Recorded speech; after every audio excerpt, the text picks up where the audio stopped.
Eh bien, bonjour les amis, super content de vous retrouver. J'espère que vous allez bien. Depuis cet après-midi, on a enfin un petit peu de soleil, hein. Ah, c'est pas terrible, terrible.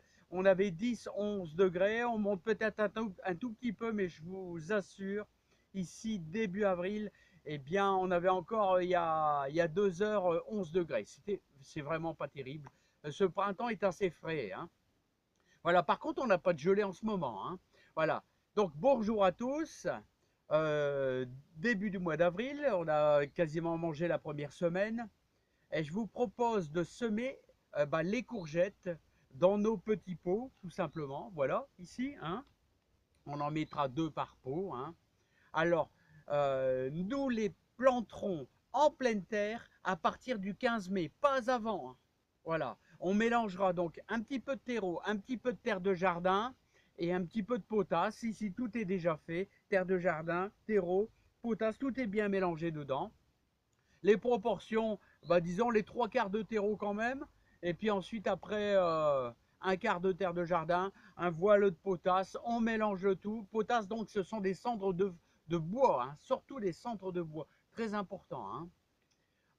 Alors surtout, ne les mettez pas en pleine terre avant le 15 mai, parce que si vous avez une gelée à -1, -2, c'est foutu, c'est à la poubelle, hein. Enfin, c'est dans le compost, on va dire.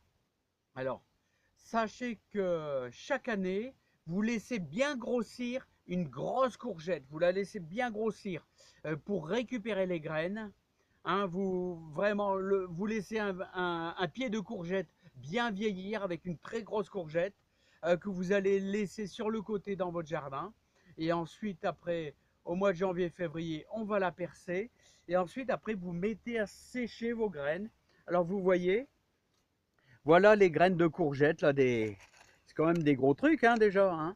Des assez gros trucs. Là, j'espère que vous voyez assez bien, hein, ces fameuses graines. Voilà. Et donc, j'espère qu'on va se régaler avec nos bonnes courgettes.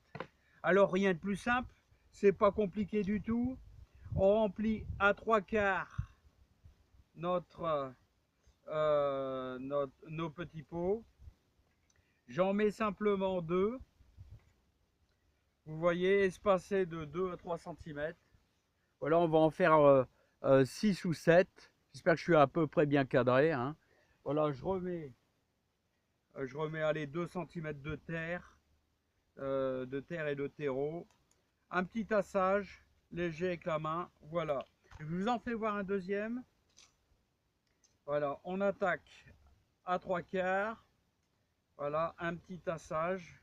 Et ensuite, je vais mettre ça tranquillement à la maison. Tranquillement à la maison. Et on va attendre tranquillement. Et ensuite, on va laisser ça à un endroit bien sûr éclairé, mais avec une température constante là, d'une vingtaine de degrés, tranquillement. On a encore quasiment, avant les seins de glace, on a encore quasiment plus d'un mois, hein. Donc, faut faire gaffe quand même, hein. Voilà, je vous en fais voir un troisième pot. Et ensuite, je vais vous faire voir quelques fleurs de prunier absolument magnifiques. Ah, celle-ci, elle m'a l'air un peu cassée, cette graine. Je vais quand même en mettre une troisième, parce que je ne le sens pas, hein. Voilà. Eh bien, les amis, moi, je vais terminer. Je ne vais pas vous embêter. À chaque fois, c'est la même chose. Un petit arrosage maintenant dessus. On humidifie pas mal. Et puis, le tour est joué, hein. Alors voilà, je vais essayer de vous faire voir un petit peu ce beau petit cerisier en fleurs. Là, ici. Vous voyez bien. Alors, ce sont qu'est-ce que j'ai dit, cerisier, prunier, pardon, mes excuses, prunier en fleurs. Alors ce sont des pruniers que l'on retrouve au niveau de la Creuse, hein.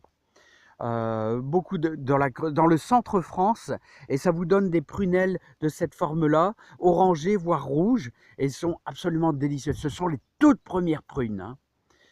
Eh bien les amis, moi je vous dis à bientôt. À regarder là, là c'est vraiment super agréable de profiter.